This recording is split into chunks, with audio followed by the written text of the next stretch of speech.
Dude, okay, I want to talk about my break and what that was like. Outside of getting work done that I needed to get done, and doing like IRL stuff that I really needed to do, I got the viewer experience, right? So I got to not be a streamer for like 3 weeks, not really doing content, doing other work, you know, watching things, interacting on social media and on whatever sites as a viewer. And I feel like everything went to at the same time, people are whining so much. I think they're totally valid about some things, but my God, they're whining about some other that I'm like, this doesn't, I know it's not the suffering Olympics, but this stuff pales in comparison to some other things.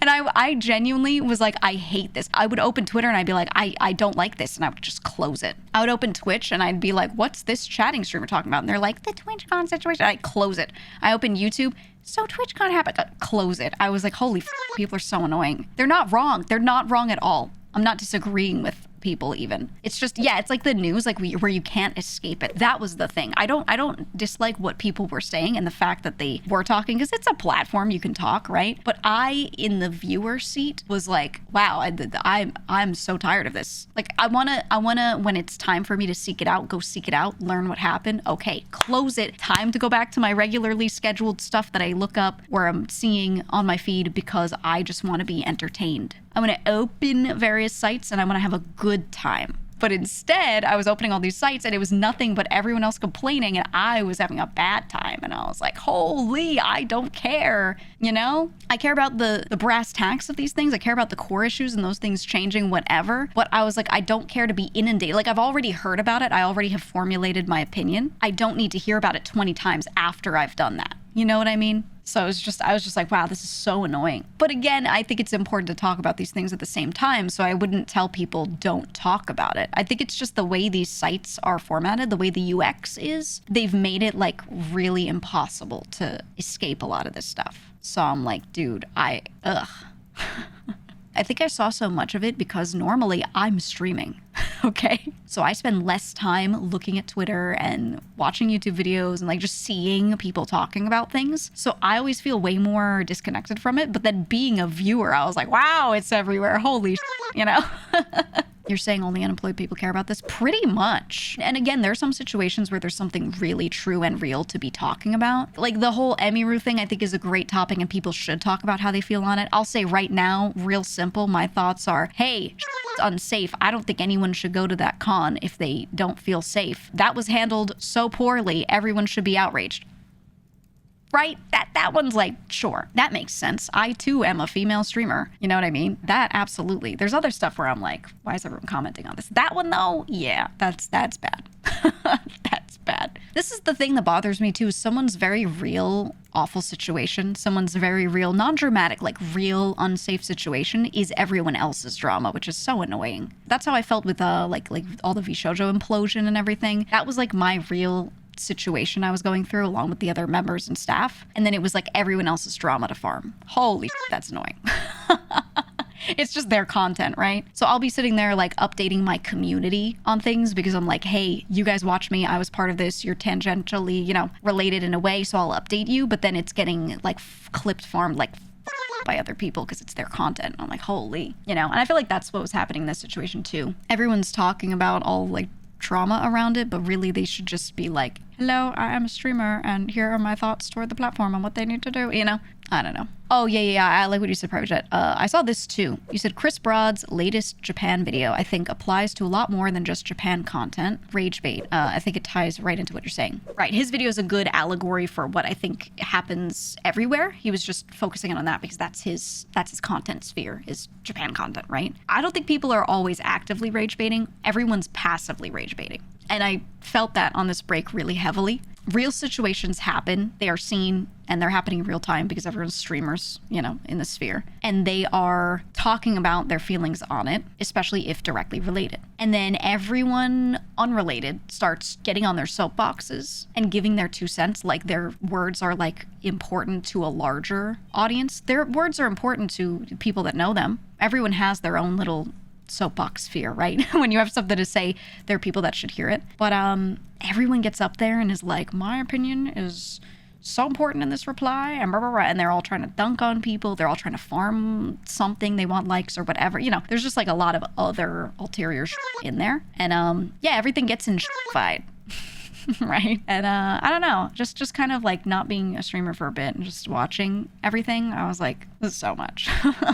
This is so much. Yeah, nothing wrong with people giving opinions, but it's the way they do it, the amount that they do it, the amount of feelings they have toward it when people don't treat their opinion as super important or gospel or something. I'm like, oh God. So again, I'll talk about stuff that like has to do with me tangentially or especially directly, but that's it. Or if something happens and it has nothing to do with me, but it brings up a bigger conversation, that's what we usually do. We're like, how does this apply to the bigger conversation, right? But then we'll talk about that because that might actually be related to us or me or whatever. But yeah, I don't know. It's a lot. I felt very overwhelmed just being a viewer, right? I felt really overwhelmed and I was like, wow, this is how everyone probably feels, you know, when they're just trying to like follow streamers because they enjoy that style of content, but then a thing happens, it just becomes only about that thing. So it's rough, man. I said, I don't even know if the frequency has increased or if the algo is just promoting that content more. I think it's a bit of both. I think the algo definitely on like every site, but especially Twitter and YouTube, promotes that kind of stuff more. But I don't think it's the algo always trying to directly promote that stuff. On some sites it might be. But I think it's more so that people content farm it, and more people that had normal channels about something specific, an interest or whatever, more and more of them have started making clips or videos talking about whatever drama of the week there is. And that kind of, you know, it works. People get a lot of views from that. That becomes their livelihood. You know, like, I get why they do it. I don't like it, but I get why. And, you know, it turns into positive feedback. Now they should keep doing this. Something that kind of sucks, and one of the reasons I think we're like this on the internet is it's definitely the Wild West. There's a lot more control on, like, standard TV, for example. Right? And obviously there is good and bad because that means it's controlled by certain people or certain groups with their own interests. But the positive of it is when there's a TV channel, so you're watching TLC, there are people that sit down in a room and consider their viewers, consider their regulars, and getting new people in.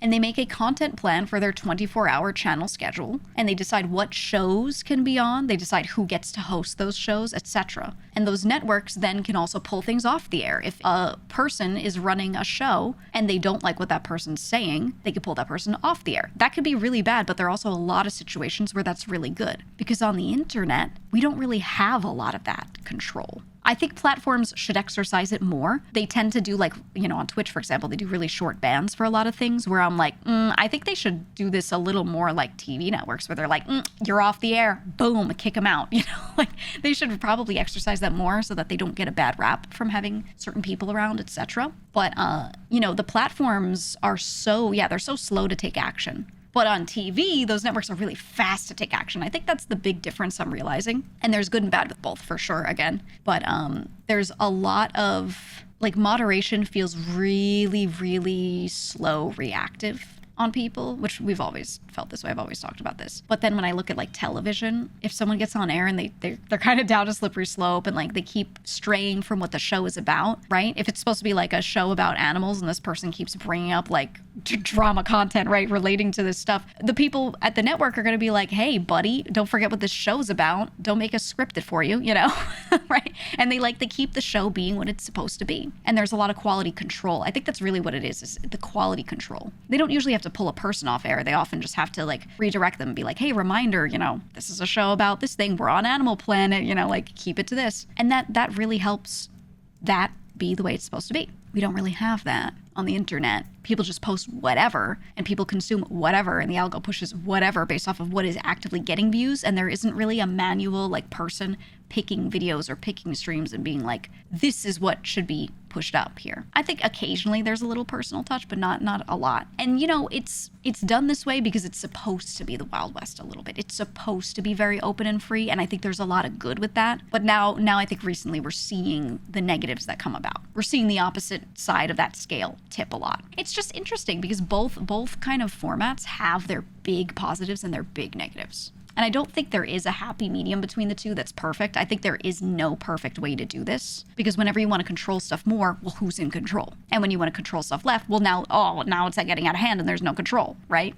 So it can be really difficult. But I don't know. I just look at like Twitch, for example. I look at YouTube and I kind of compare it to how most mainstream media has been with TV and everything. And I'm like, okay, I see the good of more control on TV and the bad, right? It's just interesting. It's interesting. And yeah, there is too much content to be manually reviewed. Absolutely. Something that they could do is they could make little networks and they could pull people, let everyone keep streaming, but pull some people and put their show on a quote unquote network style thing. And there could be some curation. Yeah, there could be some curation here to maybe positively boost some others up, which we kind of get with the front page, but I don't think that's done UX wise the way it, I'm talking about. That could be done, but that requires lots of money and personnel. So yeah, that's a nice thought, but money and personnel always. The thing I really realized on this break is, from the viewer perspective, I was like, man, the stuff I'm being fed actively by different algos, whatever, sucks. This content sucks all over the sites, various sites, not just Twitch, not just YouTube, not just Twitter, like all of them. But